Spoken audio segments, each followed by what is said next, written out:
Conversations surrounding race, policing, and equal treatment are big on the national stage. Over the summer, young people living in Long Island communities witnessed protests after the death of George Floyd. Some marching and chanting Black Lives Matter and calling for the end of racism and police brutality. Others held counter-protests focused on supporting law enforcement, who they say are under attack. So what do young Long Islanders who will soon be heading to the polls think? Being a student at Harborfields, I was one of maybe a few people that I could count on my hands that looked like me. Jennifer Levesque grew up in the town of Huntington and says growing up, her neighborhood felt divided. And it just feels like a lot of pockets of areas where Black and brown people are. It seems as though we are separated in a way. The Long Island native founded Next Generation Long Island, a nonpartisan group focused on civic engagement and education. After the death of George Floyd, Jennifer was among those peacefully protesting what many are calling unfair treatment of Black people in the country. We went to a protest down in Green Lawn, and we were there to support the message, that the important message that Black and brown people are not treated equally, and it's unfortunate that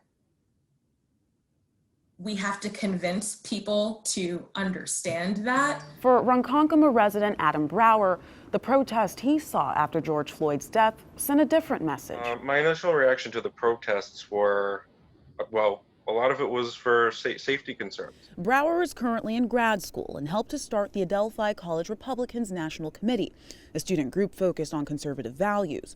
He doesn't agree with what he saw from the Black Lives Matter protest. I condemn the death of George Floyd. I think it was a terrible tragedy, but the protests and the riots in their wake, it's a scary thing, and that shouldn't be the response. According to a Princeton University study, there were more than 10,600 protests recorded on all sides of the issues between May and August of this year.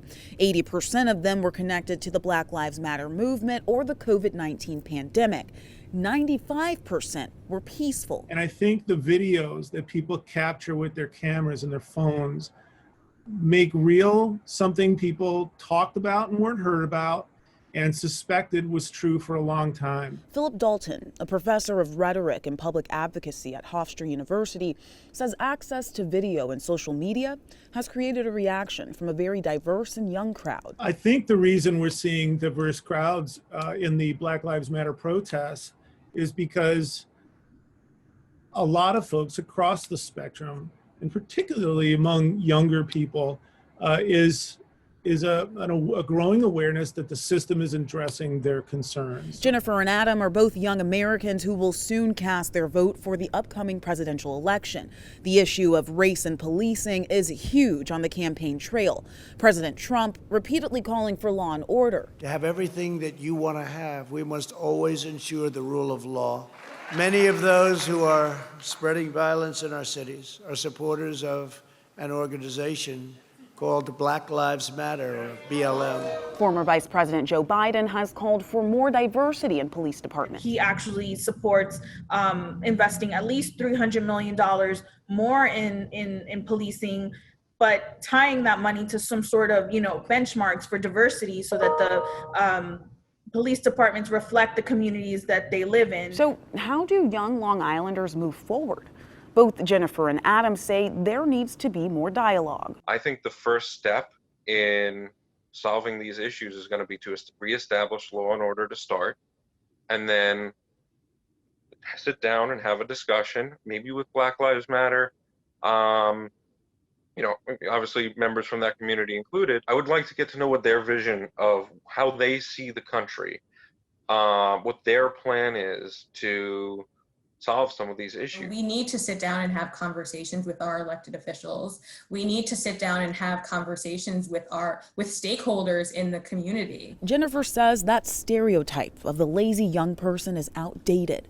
And though they see the issues differently, both Jennifer and Adam want their voices heard and just want a good life on the island. We've got the we've got the following, we've got the base, and so now it's presenting the case and saying, hey, like this is what we see, and how are we going to make sure that it works in alignment with what our future looks like here on Long Island. Faith Jessie for Newsday.